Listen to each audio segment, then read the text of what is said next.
मराठी, आवाज जनसामान्यांचा।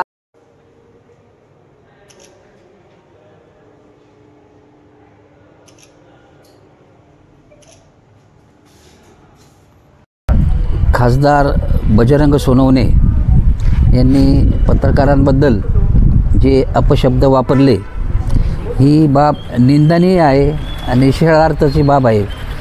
जर लोकप्रतिनिधी जर असे वागायला लागले जनतेचे तर समाजाने नेमकं काय करावं।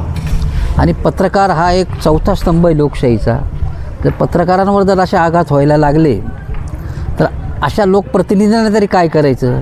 तर तेव्हा पत्रकारांच्या विरोधात किंवा पत्रकारांवर वाढते होणारे हल्ले हे लक्षात घेतात शासनाने या संदर्भात कडक कायदे करावे की जे पत्रकारांच्या संरक्षणाच्या दृष्टिकोनातून फायदेशीर राहील।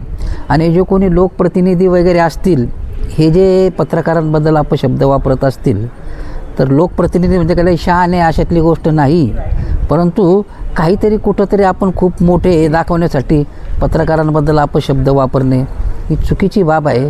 तर तेव्हा खासदार बजरंग सोनवणे यांना तर मी औपचारिकरित्या बोलणार नाही, परंतु याच्यावर कारवाई शासनाने त्वरित करावी। आणि लोकसभेतील जे काही खासदार आहेत त्यांनी देखील पत्रकारांच्या बाजूला राहून या बजरंग सोनवणे याचाही निषेध करावा असं या ठिकाणी मी जाहीर करतो। आज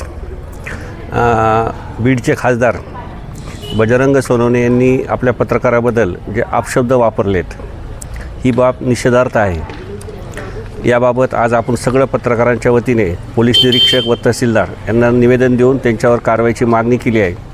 तर आमचं असं म्हणणं आहे सर्व पत्रकारांच्या वतीने की अशा लोकप्रतिनिधी आणि खासदार यांनी जे पत्रकाराबद्दल अपशब्द वापरलेत ह्याचा निषेध तर आम्ही करूच आणि करणारच, परंतु संबंधित अधिकाऱ्यांनी त्यांच्यावर गुन्हा दाखल करून कारवाई करावी अशी सर्व पत्रकारांच्या वतीने मी विनंती करत आहे शासनाकडे।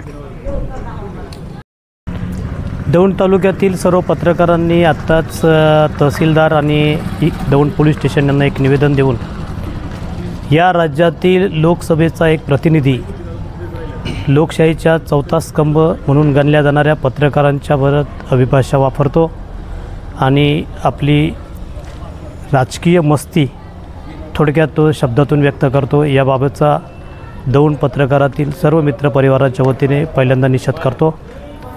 हा देश लोकराज्य आहे।